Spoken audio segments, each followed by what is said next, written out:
बेटा जिंदगी में कभी फाका नहीं आएगा। अब्बा जी क्यों नहीं आएगा? गैबी वादों पे यकीन सुन ले जरा गौर से। एक दुर्वेश ने अपने बेटे को कहा, बेटा जिंदगी में कभी फाका नहीं आएगा, परेशान ना होना, जा रहा हूं। अब्बा जी क्यों नहीं आएगा? अब जरा गैबी मदद और गैबी वादों पे यकीन सुन ले जरा गौर से। अब्बा जी क्यों नहीं आएगा? कहा बेटा सारी उम्र मैंने सूरत वाकिया पढ़ा है और सूरत वाकिया के ये फवायद फजाइल में वादों में शामिल है कि सूरत वाकिया पढ़ने वालों पे फाका नहीं आता। बेटा मैंने अल्लाह से मनवा लिया है, बस सूरत वाकिया ना छोड़ना, कभी फाका नहीं आएगा। बस यकीन है ना, यकीन है।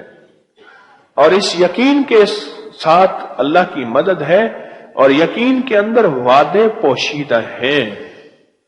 यकीन के अंदर वादे पोशीदा है कि बेटा तुम्हें फक्र नहीं आएगा, मैं अल्लाह से मनवा के जा रहा हूं, बस सूरत वाकिया ना छोड़ना, फक्र नहीं आएगा, मैं अल्लाह से मनवा के जा रहा हूं।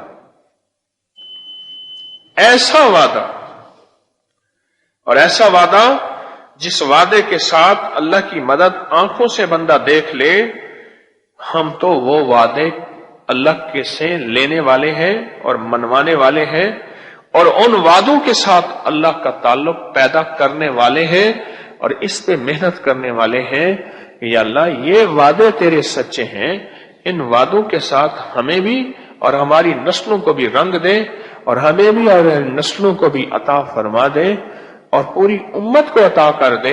अल्लाह हम तो यहूदी, ईसाई और सिख, हिंदू और तेरे नाम मानने वाले के लिए भी दिल में खैर खाही का और मोहब्बत का और दरगुजर का और रवादारी का जज्बा रखते हैं। या अल्लाह उन्हें ईमान भी दे दे, अपने वादे भी दे दे। तेरे खजाने में कोई कमी है? लोगों को अपनी YouTube चैनल हर वक्त सब्सक्राइब कराएं। आप दूसरों के लिए सदका जारिया बनेंगे, अल्लाह पहले आपकी मुसीबत टालेगा।